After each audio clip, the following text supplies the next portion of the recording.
Le ciel est plein de mystères. À travers toute l'Europe et depuis des décennies, des organismes gouvernementaux enquêtent secrètement sur des objets volants non identifiés. Ces événements me déconcertent. Je n'arrive pas à les expliquer. C'est un véritable mystère. Pour la première fois, nous avons rassemblé les signalements et témoignages recueillis sur tout le continent. Il y a eu 233 observations. C'est énorme. Selon certains experts, il y a des explications rationnelles. Les ovnis existent. Les gens en voient tous les jours. Mais le sigle ovni signifie simplement objet volant non identifié, ce qui n'implique pas qu'il s'agit d'un vaisseau spatial extraterrestre. Mais certains événements défient tout entendement. Alors de quoi parlons-nous? C'est une question à laquelle personne, y compris les autorités françaises, n'a été en mesure de répondre. Sommes-nous en présence de visiteurs d'un autre monde ou de phénomènes naturels? Les autorités gouvernementales en savent-elles plus qu'elles ne veulent le révéler au public? Les réponses se trouvent peut-être dans les dossiers secrets des ovnis d'Europe.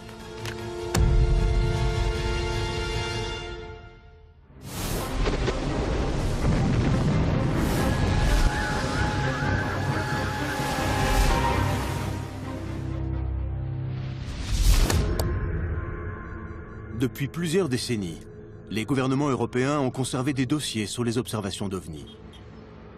À ce jour, certains cas demeurent inexpliqués. Comme la vague d'observation qui a eu lieu en Belgique.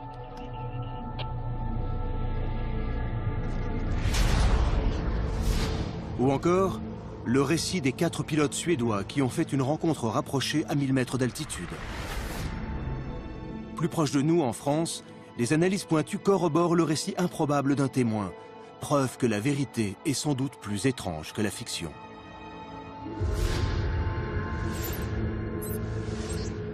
Eupen, Belgique, le 29 novembre 1989.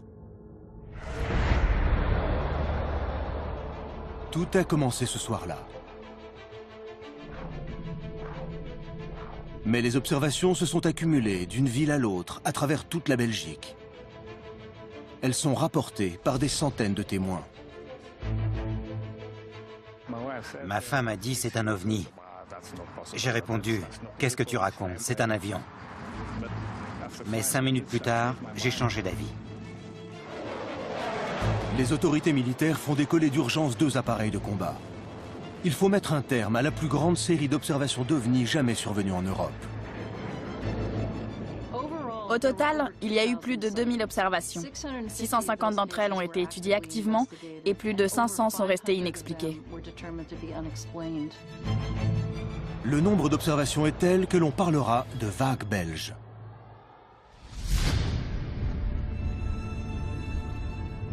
Les premiers récits proviennent de 2 gendarmes de la ville de Eupen. Il est 17h15. Quelque chose est sur le point de se produire que les 2 hommes n'oublieront jamais. La vague belge est une série d'observations d'ovnis absolument fascinantes. Elle débute par le récit de plusieurs gendarmes, et notamment 2 d'entre eux, qui sont les témoins d'une rencontre rapprochée. Le physicien Auguste Mason a dressé un dossier sur la vague d'observation d'ovnis qui débute par celle des 2 gendarmes. Ils conduisaient lorsqu'ils ont vu des lumières à un endroit inhabituel. Ils se sont arrêtés sur le bas-côté. Les 2 gendarmes aperçoivent un objet planant au-dessus d'un champ qui borde la route.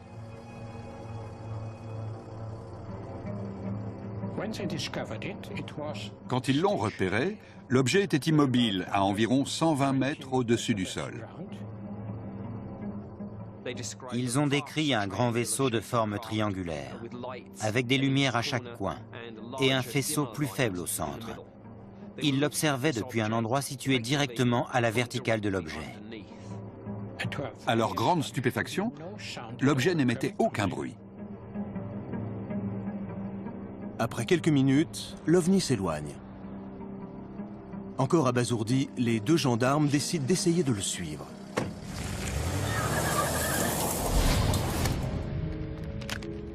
Leslie Kean est une journaliste américaine spécialiste des ovnis qui a rédigé plusieurs articles sur les événements de cette nuit-là. Selon elle, ce que les deux gendarmes ont vu au-dessus de ce champ n'était qu'un début. Ils ont suivi l'objet un certain temps. Il est passé au-dessus d'un lac, et ce qui est étrange, c'est qu'il est resté un moment au-dessus de l'eau. À plusieurs reprises, des boules de lumière rouge ont jailli du vaisseau.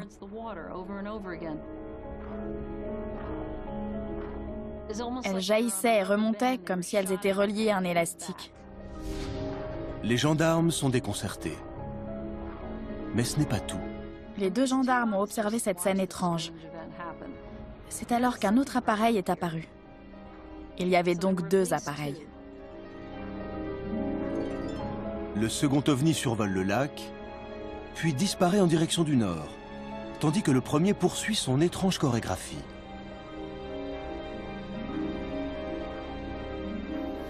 « 40 minutes plus tard, il se met en route à son tour, cette fois en direction du sud-ouest. Les deux gendarmes restent un moment sur place, stupéfaits par ce qu'ils viennent de voir. Depuis ce jour, le débat fait rage autour de leur récit.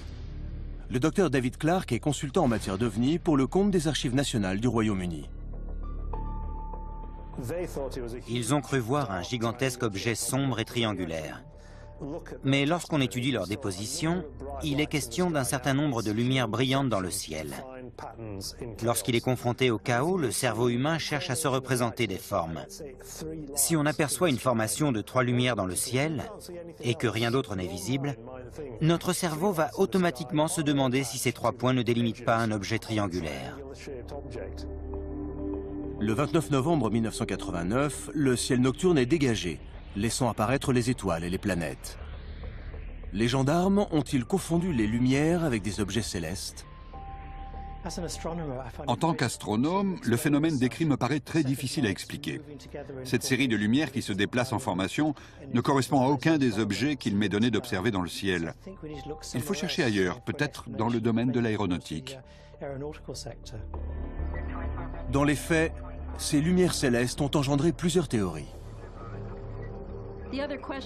On a souvent émis l'hypothèse selon laquelle il pouvait s'agir des essais d'une technologie secrète et sophistiquée menée par une puissance étrangère. L'existence du bombardier furtif F-117 Nighthawk n'a été reconnue officiellement qu'en 1988. Sa forme est grossièrement triangulaire. Nick Pope a étudié les rapports sur les ovnis du ministère de la Défense nationale britannique. Certaines personnes ont suggéré qu'il pouvait s'agir d'avions furtifs. Les armées belges, britanniques et américaines ont étudié la question de très près. Mais aucun rapport ne mentionnait la présence d'avions furtifs dans la région à l'époque. Qui plus est, l'hypothèse d'un avion furtif ne colle pas, car cet appareil n'effectue pas de vol stationnaire et il est loin d'être silencieux. Selon Chris Yates, expert de la sécurité aérienne, il pourrait y avoir une explication beaucoup plus conventionnelle. Lorsqu'on évoque une situation de vol stationnaire, l'hypothèse d'un hélicoptère est la plus plausible.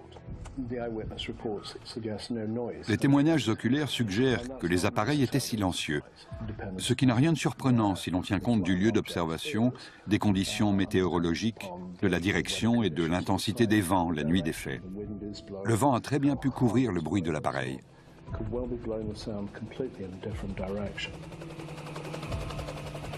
Si les deux gendarmes ont confondu l'OVNI avec un hélicoptère, ils ne sont pas les seuls. Car cette nuit-là, de nombreux autres témoins ont également affirmé avoir vu quelque chose d'étrange dans le ciel. C'est le cas d'un douanier au poste frontière. Il y a aussi un ambulancier qui a vu les lumières à 2 reprises en se rendant à Eynatten et à son retour. Un contremaître a déclaré que l'objet s'était dirigé droit sur lui, en silence, qu'il avait survolé le toit de l'immeuble, la ville et même la mairie.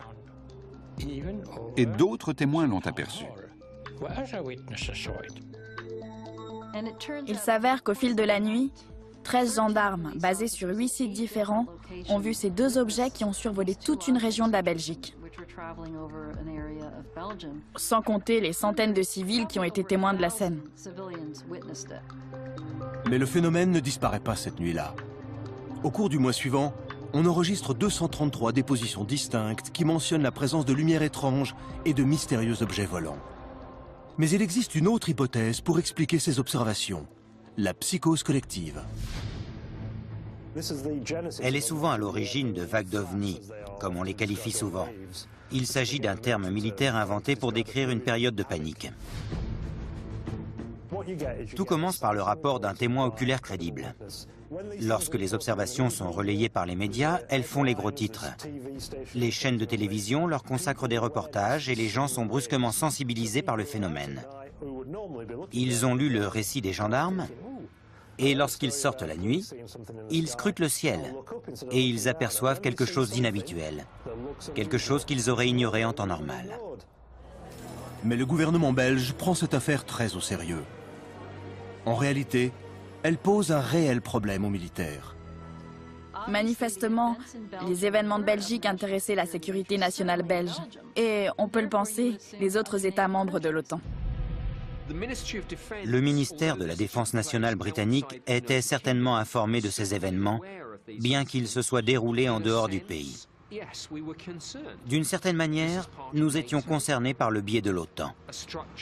Si un appareil pénètre dans le réseau sophistiqué de défense aérienne en toute impunité, à l'évidence, cela devient un problème de sécurité nationale. C'est à l'armée de l'air belge de gérer la crise. La priorité consiste à mettre un terme à la situation de doute, une fois pour toutes.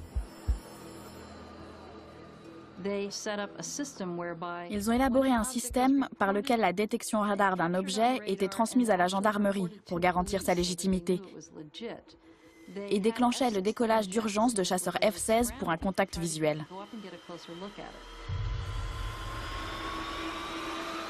Les chasseurs F-16 se tiennent prêts à intervenir en cas d'observation confirmée d'un ovni.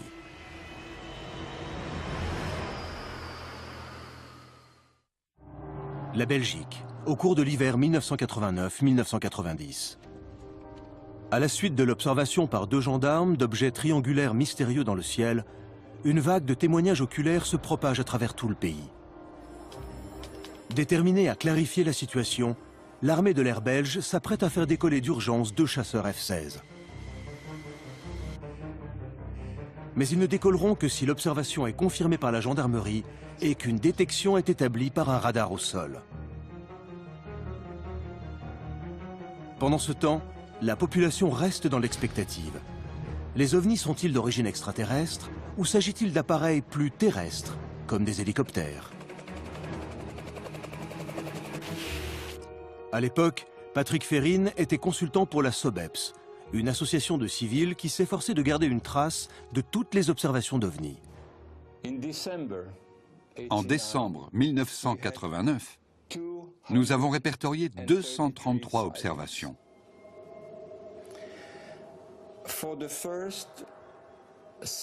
Durant les 6 premiers mois de 1990, il y a eu 315 nouvelles observations. C'est énorme. Une théorie affirme que la vague d'ovnis belges est une forme d'hystérie collective. La population, après avoir lu les rapports des deux gendarmes, aurait vu des ovnis imaginaires. Cette théorie pourrait expliquer pourquoi tant de personnes ont évoqué la forme triangulaire des objets. Les rapports des officiers de gendarmerie évoquent des appareils à la forme triangulaire. Mais il faut remonter à la source et se demander d'où cette idée de forme triangulaire peut bien venir. En 1977, à l'âge de 13 ans, je suis allé voir La Guerre des Étoiles. Quiconque a vu ce film se souvient de l'apparition à l'écran de ce gigantesque vaisseau impérial et de sa forme triangulaire. Et curieusement, c'est à cette époque que les rapports d'observation ont commencé à décrire des ovnis triangulaires. Cependant, l'armée de l'air belge prend l'affaire très au sérieux. Et les centaines de témoins oculaires demeurent encore à ce jour déconcertés par ce qu'ils ont vu. C'est le cas d'Albert Ruiz. Ma femme a dit, c'est un ovni. J'ai répondu, qu'est-ce que tu racontes? C'est un avion. Mais 5 minutes plus tard, j'ai changé d'avis. À minuit 30, le soir de Noël 1989, Albert Ruiz et sa famille rentrent chez eux après une soirée entre amis. Ils sont sur l'autoroute, à proximité de cette bretelle, lorsqu'Albert aperçoit quelque chose devant lui. J'ai vu 2 lumières. J'ai dit à ma femme, Nicole, il y a un truc bizarre. Quand on s'est rapproché, on a vu un engin très étrange. Un rectangle composé de 4 triangles. C'était gigantesque. De la taille d'un terrain de football. J'en ai fait une maquette 10 ans plus tard. Il était en vol stationnaire et se déplaçait lentement de ce côté. Albert prend des clichés de sa maquette pour étayer sa description. Voilà la première chose que j'ai vue. Quand on s'est rapproché, on a pu mieux le distinguer.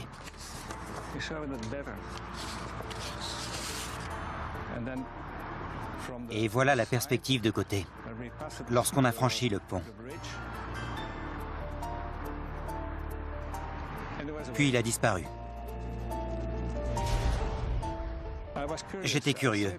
J'ai dit à ma femme, arrête la voiture. Elle m'a dit, tu es devenu fou. Je ne m'arrête pas sur l'autoroute. Je ne fais pas ça. Depuis ce jour, Albert Ruiz cherche à comprendre ce qu'il a vu. Un avion, c'est impossible. Il était immobile, au-dessus du sol. Un hélicoptère? Même si le vol est apparenté, ce n'est pas un rectangle. Non, ça ne pouvait pas être un hélicoptère.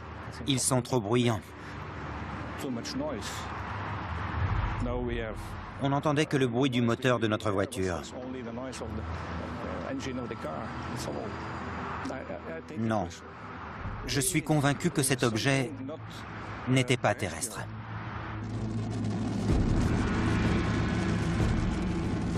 La vague d'observation se poursuit au printemps 1990. C'est alors qu'un événement survient dans la commune de Petit-Rechin, où un témoin semble avoir pris un cliché. La photo est examinée soigneusement et minutieusement analysée par un vaste éventail d'experts scientifiques.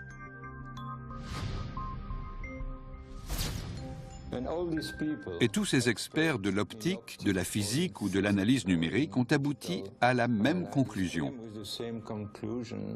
Ils étaient incapables d'identifier l'objet. Mais ils ne pouvaient pas démontrer qu'il s'agissait d'un montage. Le cliché semblait authentique, mais impossible de savoir ce qu'il représentait. C'est ce que l'armée de l'air belge a la ferme intention de découvrir. 2 F-16 attendent qu'une observation soit validée par la gendarmerie et les services radars.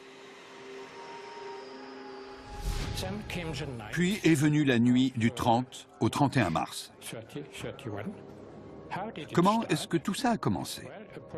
Un gendarme a appelé les services radars parce qu'il avait vu d'étranges lumières dans le ciel. La station radar détecte une trace non identifiée qui correspond. Les F-16 reçoivent l'ordre de décoller.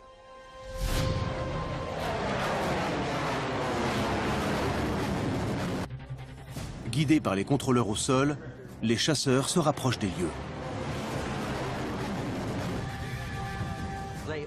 Ils repèrent brièvement l'OVNI sur leur radar de bord. Mais celui-ci disparaît subitement de leurs écrans. L'objet se déplaçait à environ 900 km/h. Il est passé de 900 à 4000 mètres d'altitude en 7 secondes. L'objet non identifié effectue des manœuvres rapides et abruptes qui engendrent une force de 22 G. Une gravité que peu d'humains seraient capables d'endurer plus de quelques instants. Les pilotes se dirigeaient vers l'OVNI qui figurait sur leurs écrans radars. Puis ils ont perdu le signal, avant de le récupérer dans une autre portion du ciel. Et le phénomène s'est poursuivi un certain temps. Après avoir chassé le contact radar furtif durant près de 25 minutes, les F-16 admettent leur échec et rentrent à la base. Ils n'ont pas pu approcher l'objet d'assez près pour établir un contact visuel, et ce qu'ils ont repéré sur leurs écrans semble remis en question. Le problème, c'est que l'équipement électronique du second chasseur est tombé en panne, et il n'y a eu qu'un seul enregistrement du signal. C'est ce qui a semé le doute au sein de l'armée de l'air. Sans la confirmation d'un second appareil depuis un site différent, on ne pouvait pas être sûr à 100%. La fiabilité des systèmes radars à bord des chasseurs est souvent remise en question. Mais il arrive fréquemment que les inversions de température entre les différentes couches de l'atmosphère soient à l'origine d'un retour d'informations erronées vers les antennes de réception. J'ai interrogé le pilote du chasseur qui avait intercepté le signal. Il est absolument convaincu qu'il s'agissait bien d'un objet réel.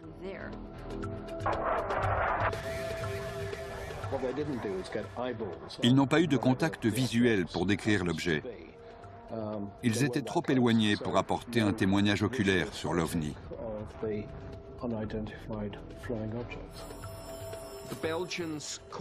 Les Belges ont donné une conférence de presse où ils ont déclaré que l'incident avait bien eu lieu, mais qu'ils n'étaient pas en mesure de fournir des explications rationnelles. Le nombre d'observations signalées diminue sensiblement au fil de l'année 1990. Les chances d'établir un contact confirmé s'amenuisent. Les F-16 ont échoué, mais il reste encore la photo de petits rechins. Et puis je l'ai peint à la bombe. Pendant plus de 20 ans, ce cliché a été largement considéré comme la meilleure preuve de la vague belge d'OVNI. Et puis après ça, on a commencé à faire des trous avec un crayon, un bête de crayon. Elle l'a fait au marqueur rouge. Mais en juillet 2011, le photographe amateur Patrick Maréchal fait une révélation fracassante.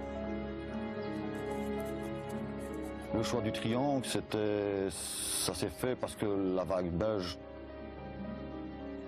donc les gens voyaient un triangle, donc on a recréé le triangle. La photo en question est un cliché d'une maquette en polystyrène qu'il a fabriquée et suspendue dans son jardin. Maréchal n'avait que 18 ans à l'époque. Sa photo n'était qu'un canular, mais elle a mystifié tous les experts. L'adage selon lequel la caméra ne ment pas est absurde. Dans le cas présent, ce type a voulu faire une blague pour rire. Mais il est fréquent que les auteurs de ce genre de canular ne réalisent pas la portée de leurs actes sur le moment. Lorsque la photo est officiellement déclarée comme un faux, certains remettent en question la vraisemblance de la vague belge d'OVNI. Il existe de nombreux éléments qui n'ont rien à voir avec des hélicoptères, Vénus ou tout autre type de canular. Le problème reste donc entier. Le fait qu'on découvre qu'un document est faux ou qu'il s'agit d'un canular ne remet pas en cause l'ensemble des données et ne permet pas d'affirmer que la vague belge n'est qu'une divagation. Ces événements me déconcertent. Je n'arrive pas à les expliquer. C'est un véritable mystère. Au cours de la vague belge, il y a eu plus de 2000 observations. 650 d'entre elles ont été étudiées activement et plus de 500 sont restées inexpliquées. C'est une énorme quantité de cas inexpliqués. 500 événements qui restent inexpliqués à ce jour. De quoi alimenter le dossier des ovnis en Europe.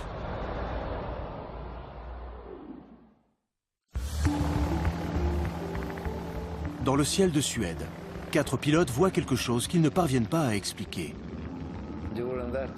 Pendant ce vol, nous avons vu une chose très étrange. C'était un objet volant. Leur rapport est classé dans un dossier confidentiel et confié au service de renseignement militaire. Pour moi, c'était un objet très intéressant. Mais en dépit d'une enquête approfondie, 3 décennies après les faits, le mystère demeure entier. C'était un véritable ovni, un objet volant non identifié. Söderhamn, Suède, le 18 août 1985. Un Cessna 172 vole en direction du sud. À bord, 4 amis qui rentrent chez eux après s'être rendus à un salon aéronautique en Finlande. Ce sont tous des pilotes amateurs chevronnés. Leur plan de vol suit un réseau linéaire de câbles haute tension. Soudain, l'un d'entre eux, Jan-Erik Henriksson, repère quelque chose d'étrange. Un objet qui scintille au loin. Il pense tout d'abord qu'il s'agit d'une lumière dans le ciel. Mais subitement, j'ai compris que ce n'était pas une lueur dans le ciel. Cette chose se dirigeait vers nous et réfléchissait la lumière du soleil, d'où notre confusion. Quel que soit l'objet mystérieux, il semble se diriger droit vers leur avion. Au début, on craignait qu'il ne vole à la même altitude que nous, ce qui aurait été dramatique. Mais il est passé sous notre appareil et nous l'avons tous vu. Qu'est-ce que ça pouvait bien être? Les 4 hommes n'ont jamais rien vu de tel. L'OVNI fonce vers eux et passe sous l'avion. Le pilote a effectué un virage serré à 180 degrés et nous avons suivi l'objet. Ils étaient si près qu'ils ont pu apercevoir de très petits détails sur l'objet. Klas Svan est un journaliste suédois qui a enquêté sur cette affaire. Ils ont pu se rendre compte qu'il ne ressemblait à aucun objet connu. Ce n'était ni un autre avion ni un oiseau, mais quelque chose de bien plus étrange. Alors qu'ils suivent l'appareil inconnu, ce dernier effectue de brefs mouvements saccadés. Henriksson réalise soudain qu'il ne s'agit pas de manœuvre fortuite. À ce stade, la ligne haute tension bifurquait vers une autre direction. L'objet volant a changé de cap pour suivre le réseau électrique. C'est pourquoi nous pensons qu'il pouvait voir, sentir et réfléchir.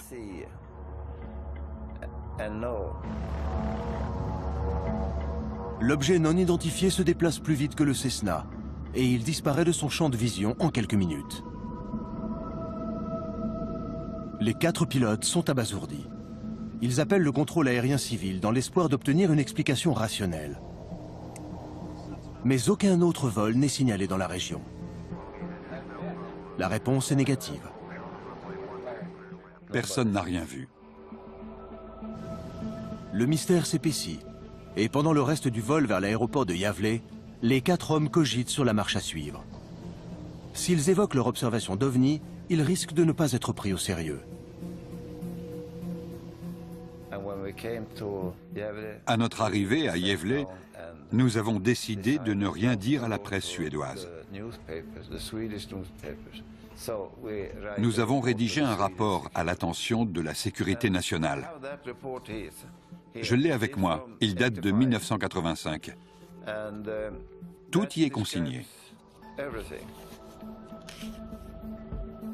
Henriksson adresse le rapport à un service spécial au sein de l'agence suédoise de recherche sur la défense qui a été créée pour les affaires concernant les ovnis. Près de 30 ans après les faits, l'incident figure toujours au fichier. En 1985, un homme du nom de Jan-Erik Henriksson a remis un rapport à l'agence suédoise de recherche sur la défense concernant l'observation d'un ovni. L'agence effectue des recherches. Dans ce type d'affaires, l'enquête commence par l'étude des rapports radars le jour des faits. Mais puisque l'OVNI n'est pas apparu sur les écrans radars, les investigations sont abandonnées, faute de preuves tangibles. L'agence suédoise de recherche sur la défense a clos le dossier. Reste à en informer M. Henriksson. L'agence a répondu qu'elle ne pouvait lui donner aucune information sur l'objet volant en question.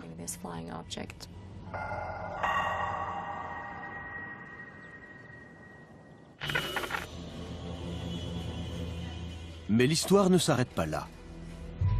Quelque temps plus tard, Henriksen se rapproche d'un de ses contacts dans l'armée. Cet officier lui a suggéré d'appeler le service du renseignement de l'armée de l'air. C'est ce qu'il a fait. Et à l'époque, Jerk Felling dirigeait le service. Jerk Felling a dirigé le service technique du renseignement de l'armée de l'air suédoise pendant plus de 30 ans. Henriksen dispose enfin d'un contact susceptible de lui fournir des éléments de réponse.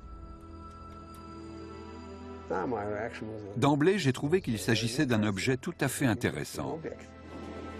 D'autant plus qu'à l'époque, Jerk Felling a reçu d'autres rapports concernant des observations d'OVNI. D'autres observations avaient eu lieu plus au nord cet été-là. Mais elles n'avaient pas la même valeur. Car cette fois, il s'agissait d'une observation effectuée depuis un avion par 4 pilotes chevronnés. Selon une hypothèse, l'OVNI était un missile suédois provenant d'un tir d'essai. Mais en tant que chef du renseignement technique, Jerk Felling en aurait été informé. Il n'y avait pas de manœuvre suédoise dans la région à l'époque. Je le sais car nous entretenions des relations étroites avec le service des missiles. Selon moi, il s'agit d'un objet trop sophistiqué. La Suède n'avait ni la technologie ni les fonds nécessaires pour le concevoir. Si l'objet correspond à un type de missile connu, de fabrication suédoise ou étrangère, Jerk Felling serait en mesure de l'identifier. Tous les renseignements concernant les tirs de missiles étrangers m'étaient communiqués sous une forme ou une autre. Alors s'il ne s'agissait pas d'un type de missile connu, qu'ont pu observer les 4 pilotes? C'était un authentique OVNI, un objet volant non identifié. Mais selon une autre hypothèse, il pourrait s'agir d'un missile d'un genre nouveau, un missile soviétique. Au milieu des années 1980, la guerre froide fait encore rage. La tension entre l'Union soviétique et l'Occident est à son comble. Selon moi, il ne s'agissait pas d'un missile soviétique qui aurait dévié de sa trajectoire, et cela pour tout un tas de raisons. La première, c'est que les frontières autour de l'Union soviétique, et notamment celles des pays de la Baltique, disposaient d'instruments de surveillance parmi les plus sophistiqués de l'époque. Si un missile s'était égaré, cela aurait entraîné une crise diplomatique grave. Enfin et surtout, parce que le missile aurait fini par retomber au sol. Ce type de missile ne vole pas indéfiniment. Sa quantité de carburant embarqué est limitée. Qui aurait intérêt à faire voler un tel engin au-dessus de la Suède, en plein jour et à si basse altitude? Pourquoi dévoiler de nouveaux instruments militaires avec le risque qu'ils s'écrasent ou qu'ils soient photographiés? Ce ne serait pas très judicieux. La question reste entière, car aucune puissance étrangère n'agirait de la sorte.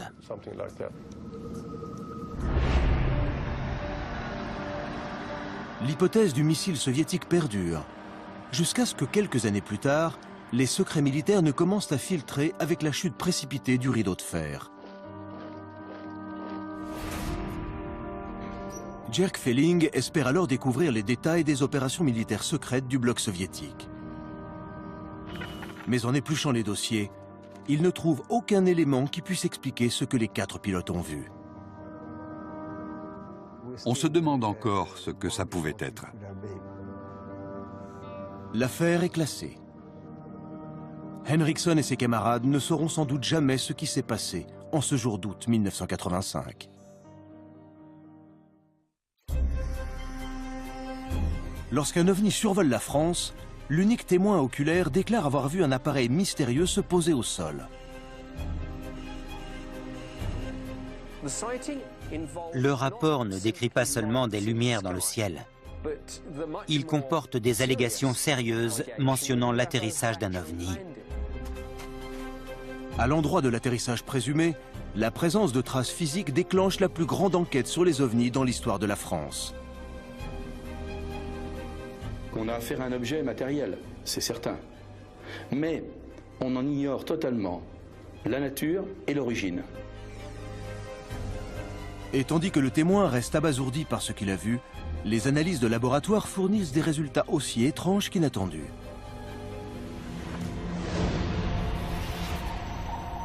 Trans-en-Provence, France, le 8 janvier 1981.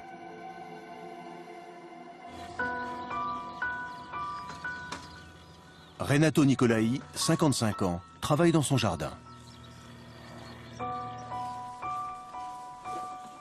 Il n'y a personne alentour.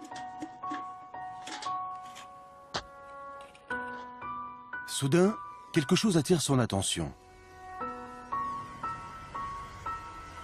Il aperçoit une lumière qui scintille au-dessus de la cime des arbres. Tandis qu'elle se rapproche, Renato Nicolai découvre qu'il s'agit d'un objet métallique mystérieux. L'objet descend lentement vers le sol. Renato n'a jamais rien vu de tel.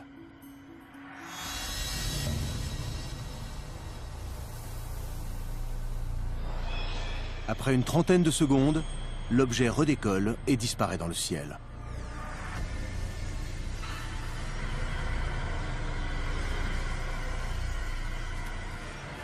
Renato s'approche alors prudemment de l'endroit où il a atterri.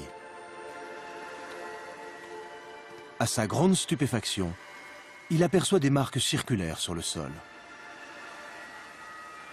L'expérience le laisse en état de choc. Il ne sait pas quoi penser.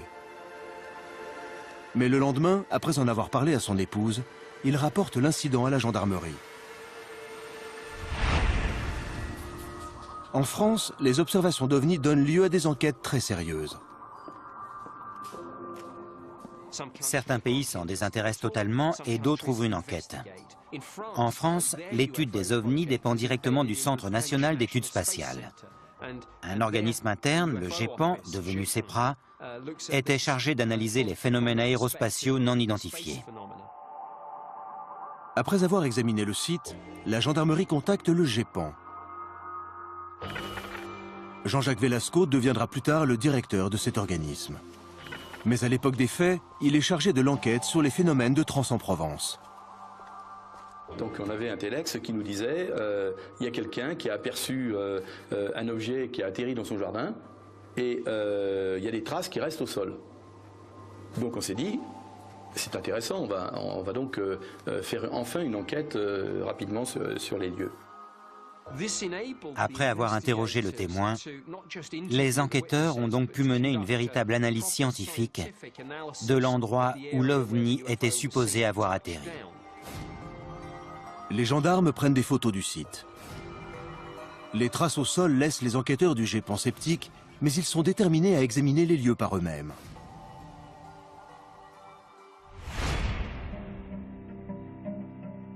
On a tout de suite vu qu'il y avait une empreinte sur le sol, donc il fallait intervenir pour mesurer les traces effectives.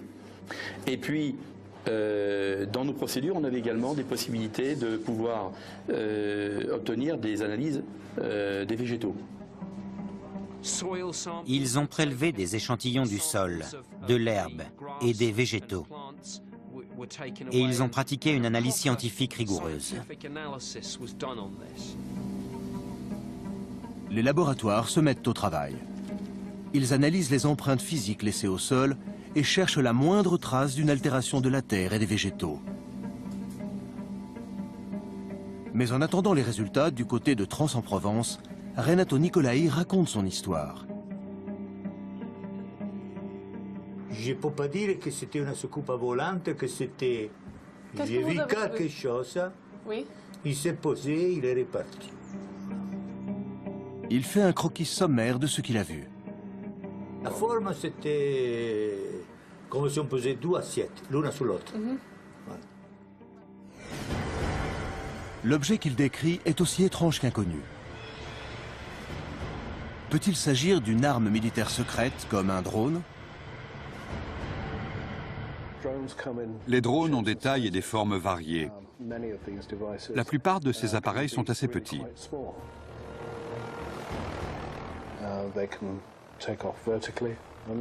Les modèles VTOL disposent d'un système de décollage et d'atterrissage vertical. En l'occurrence, il s'agit peut-être d'un drone expérimental qui se serait posé dans son jardin ce jour-là. De quoi l'effrayer. Dans un très grand nombre de cas d'observation d'OVNI, les gens ont vu un objet qu'ils étaient incapables de reconnaître dans le ciel.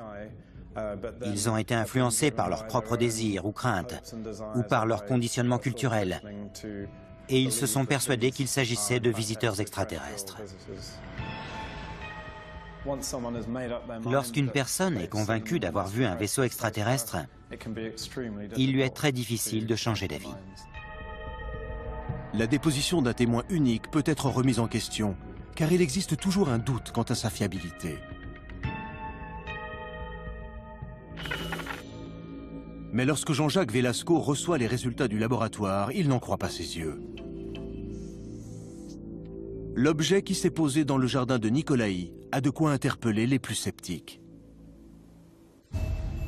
Avec un laboratoire de géologie, montrer que l'objet qui s'était posé pesait entre 700 et 800 kilos. Parce que l'empreinte mécanique avait fait une trace sur le sol qui correspondait à un objet de 700 à 800 kilos. Si l'objet pesait entre 700 et 800 kilos, cela élimine une possibilité. Ce qui est étrange, c'est le poids d'un tel objet compte tenu de son diamètre. À l'époque, les premiers drones n'avaient certainement pas une telle masse. Bien sûr, il pourrait s'agir d'un appareil plus grand, comme un hélicoptère. Mais les analyses n'ont pas uniquement révélé le poids de l'objet. Ensuite, les analyses des particules qui ont été prélevées dans le sol ont montré que le sol avait subi un échauffement superficiel qui ne dépassait pas 5 à 600 degrés. Si on parle d'objets propulsés par un moteur à réaction, il est clair que, par nature, la chaleur produite serait largement supérieure. Les hélicoptères utilisent aussi des moteurs à réaction. Mais dans leur cas, la chaleur est évacuée horizontalement. Le souffle des réacteurs est dirigé vers le rotor de queue, ce qui permet d'exclure l'hypothèse de l'hélicoptère. Mais ce sont les ultimes résultats du laboratoire qui sont les plus étranges. Donc c'est ça qui est important. Mais surtout, ce qui est assez fondamental, c'est que c'est la végétation qui nous a apporté des indications sur les modifications. Les échantillons qui étaient sur la trace montraient un phénomène de vieillissement prématuré. Et le laboratoire a essayé de voir quel était le facteur qui avait modifié les acides aminés de ces plantes. Il n'y avait qu'un seul élément qui permettait de modifier les acides aminés, c'était des champs électromagnétiques, et en particulier des micro-ondes. Qu'est-ce qu'on peut en tirer comme conclusion? Qu'on a affaire à un objet matériel, c'est certain. Mais on en ignore totalement la nature et l'origine. Alors, de quoi parlons-nous? C'est une question à laquelle personne, y compris les autorités françaises, n'a été en mesure de répondre. À la différence d'une simple lueur ou d'une forme dans le ciel, cette manifestation d'OVNI est extrêmement significative, parce que nous sommes en présence d'un atterrissage. Plus de 30 ans se sont écoulés depuis les événements étranges de Trans-en-Provence. Les preuves physiques ont été réexaminées et réévaluées à plusieurs reprises. Elles n'ont jamais permis de fournir une explication concluante. Ils ne nous apportent pas les réponses sur la question que tout le monde se pose. Mais que sont ces objets et d'où viennent-ils? Ainsi, ce qui est arrivé à Renato Nicolai figure à ce jour parmi les affaires non résolues du dossier des ovnis en Europe.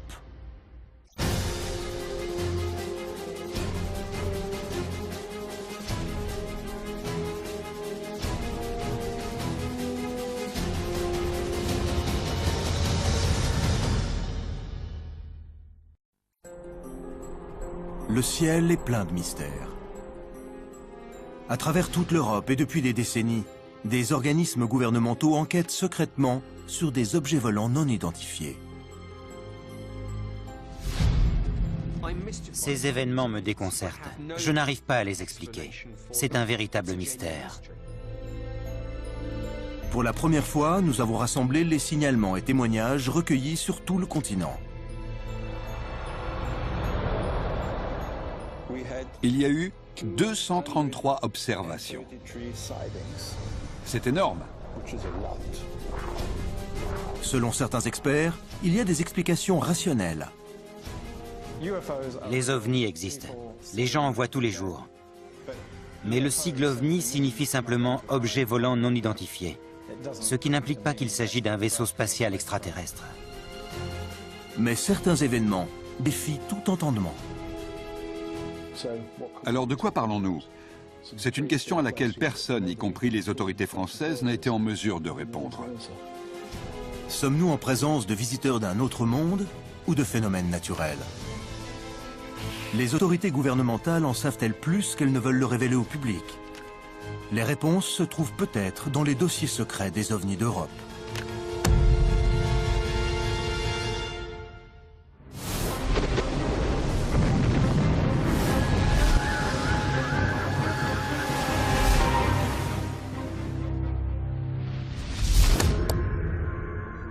Depuis plusieurs décennies, les gouvernements européens ont conservé des dossiers sur les observations d'ovnis. À ce jour, certains cas demeurent inexpliqués. Comme la vague d'observation qui a eu lieu en Belgique.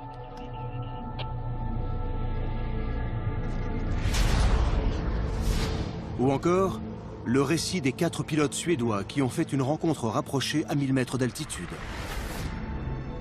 Plus proche de nous, en France, les analyses pointues corroborent le récit improbable d'un témoin, preuve que la vérité est sans doute plus étrange que la fiction.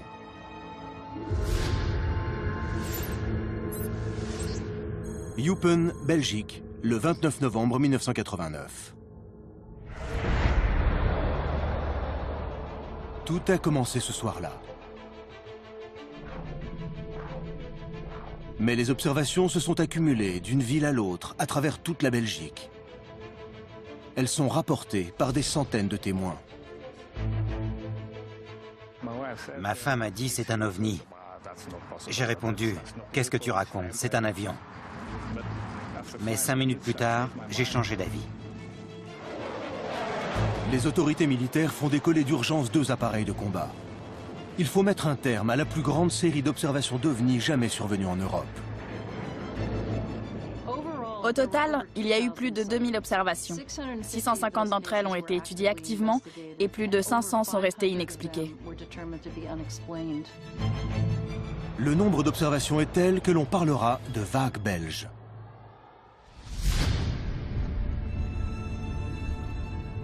Les premiers récits proviennent de 2 gendarmes de la ville de Eupen. Il est 17h15.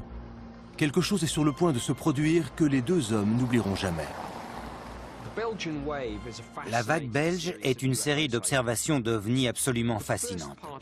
Elle débute par le récit de plusieurs gendarmes, et notamment 2 d'entre eux, qui sont les témoins d'une rencontre rapprochée. Le physicien Auguste Mason a dressé un dossier sur la vague d'observation d'ovnis qui débute par celle des 2 gendarmes. Ils conduisaient lorsqu'ils ont vu des lumières à un endroit inhabituel. Ils se sont arrêtés sur le bas-côté. Les 2 gendarmes aperçoivent un objet planant au-dessus d'un champ qui borde la route.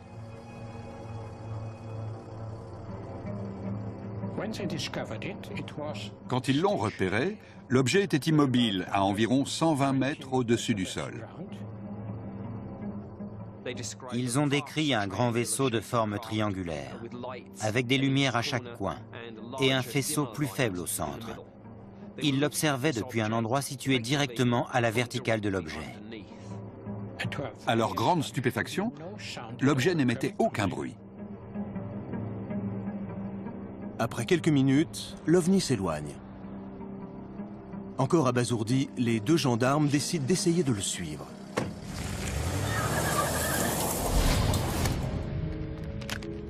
Leslie Kean est une journaliste américaine, spécialiste des ovnis, qui a rédigé plusieurs articles sur les événements de cette nuit-là.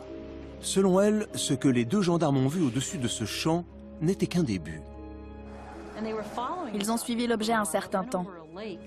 Il est passé au-dessus d'un lac, et ce qui est étrange, c'est qu'il est resté un moment au-dessus de l'eau. À plusieurs reprises, des boules de lumière rouge ont jailli du vaisseau.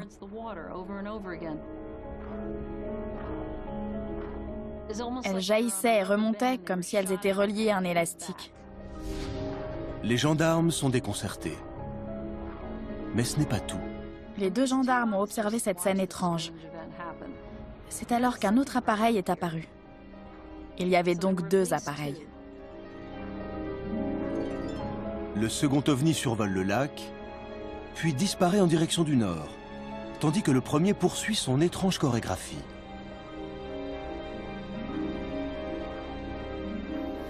« 40 minutes plus tard, il se met en route à son tour, cette fois en direction du sud-ouest. Les deux gendarmes restent un moment sur place, stupéfaits par ce qu'ils viennent de voir. Depuis ce jour, le débat fait rage autour de leur récit. Le docteur David Clark est consultant en matière d'OVNI pour le compte des Archives nationales du Royaume-Uni. Ils ont cru voir un gigantesque objet sombre et triangulaire. Mais lorsqu'on étudie leur déposition, il est question d'un certain nombre de lumières brillantes dans le ciel. Lorsqu'il est confronté au chaos, le cerveau humain cherche à se représenter des formes. Si on aperçoit une formation de 3 lumières dans le ciel, et que rien d'autre n'est visible, notre cerveau va automatiquement se demander si ces 3 points ne délimitent pas un objet triangulaire. Le 29 novembre 1989, le ciel nocturne est dégagé, laissant apparaître les étoiles et les planètes. Les gendarmes ont-ils confondu les lumières avec des objets célestes? En tant qu'astronome, le phénomène décrit me paraît très difficile à expliquer. Cette série de lumières qui se déplace en formation ne correspond à aucun des objets qu'il m'est donné d'observer dans le ciel. Il faut chercher ailleurs, peut-être dans le domaine de l'aéronautique. Dans les faits, ces lumières célestes ont engendré plusieurs théories. On a souvent émis l'hypothèse selon laquelle il pouvait s'agir des essais d'une technologie secrète et sophistiquée menée par une puissance étrangère. L'existence du bombardier furtif F-117 Nighthawk n'a été reconnue officiellement qu'en 1988. Sa forme est grossièrement triangulaire. Nick Pope a étudié les rapports sur les ovnis du ministère de la Défense nationale britannique. Certaines personnes ont suggéré qu'il pouvait s'agir d'avions furtifs. Les armées belges, britanniques et américaines ont étudié la question de très près. Mais aucun rapport ne mentionnait la présence d'avions furtifs dans la région à l'époque. Qui plus est, l'hypothèse d'un avion furtif ne colle pas, car cet appareil n'effectue pas de vol stationnaire et il est loin d'être silencieux. Selon Chris Yates, expert de la sécurité aérienne, il pourrait y avoir une explication beaucoup plus conventionnelle. Lorsqu'on évoque une situation de vol stationnaire, l'hypothèse d'un hélicoptère est la plus plausible. Les témoignages oculaires suggèrent que les appareils étaient silencieux, ce qui n'a rien de surprenant si l'on tient compte du lieu d'observation, des conditions météorologiques, de la direction et de l'intensité des vents la nuit des faits. Le vent a très bien pu couvrir le bruit de l'appareil.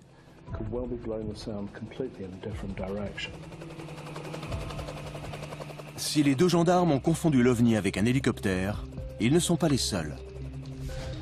Car cette nuit-là, de nombreux autres témoins ont également affirmé avoir vu quelque chose d'étrange dans le ciel. C'est le cas d'un douanier au poste frontière. Il y a aussi un ambulancier qui a vu les lumières à 2 reprises en se rendant à Eynatten et à son retour. Un contremaître a déclaré que l'objet s'était dirigé droit sur lui, en silence, qu'il avait survolé le toit de l'immeuble, la ville et même la mairie. Et d'autres témoins l'ont aperçu. Il s'avère qu'au fil de la nuit, 13 gendarmes, basés sur 8 sites différents, ont vu ces 2 objets qui ont survolé toute une région de la Belgique. Sans compter les centaines de civils qui ont été témoins de la scène. Mais le phénomène ne disparaît pas cette nuit-là. Au cours du mois suivant, on enregistre 233 dépositions distinctes qui mentionnent la présence de lumières étranges et de mystérieux objets volants. Mais il existe une autre hypothèse pour expliquer ces observations, la psychose collective. Elle est souvent à l'origine de vagues d'ovnis, comme on les qualifie souvent. Il s'agit d'un terme militaire inventé pour décrire une période de panique. Tout commence par le rapport d'un témoin oculaire crédible. Lorsque les observations sont relayées par les médias, elles font les gros titres. Les chaînes de télévision leur consacrent des reportages et les gens sont brusquement sensibilisés par le phénomène. Ils ont lu le récit des gendarmes et lorsqu'ils sortent la nuit, ils scrutent le ciel et ils aperçoivent quelque chose d'inhabituel, quelque chose qu'ils auraient ignoré en temps normal. Mais le gouvernement belge prend cette affaire très au sérieux. En réalité, elle pose un réel problème aux militaires. Manifestement, les événements de Belgique intéressaient la sécurité nationale belge et, on peut le penser, les autres États membres de l'OTAN. Le ministère de la Défense nationale britannique était certainement informé de ces événements, bien qu'ils se soient déroulés en dehors du pays. D'une certaine manière, nous étions concernés par le biais de l'OTAN. Si un appareil pénètre dans le réseau sophistiqué de défense aérienne en toute impunité, à l'évidence, cela devient un problème de sécurité nationale. C'est à l'armée de l'air belge de gérer la crise. La priorité consiste à mettre un terme à la situation de doute, une fois pour toutes. Ils ont élaboré un système par lequel la détection radar d'un objet était transmise à la gendarmerie pour garantir sa légitimité et déclenchait le décollage d'urgence de chasseurs F-16 pour un contact visuel.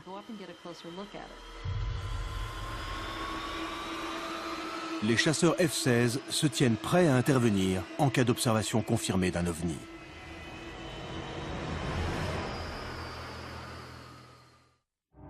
La Belgique, au cours de l'hiver 1989-1990. À la suite de l'observation par 2 gendarmes d'objets triangulaires mystérieux dans le ciel, une vague de témoignages oculaires se propage à travers tout le pays. Déterminée à clarifier la situation, l'armée de l'air belge s'apprête à faire décoller d'urgence 2 chasseurs F-16. Mais ils ne décolleront que si l'observation est confirmée par la gendarmerie et qu'une détection est établie par un radar au sol. Pendant ce temps, la population reste dans l'expectative. Les ovnis sont-ils d'origine extraterrestre ou s'agit-il d'appareils plus terrestres, comme des hélicoptères? À l'époque, Patrick Ferrine était consultant pour la SOBEPS, une association de civils qui s'efforçait de garder une trace de toutes les observations d'ovnis.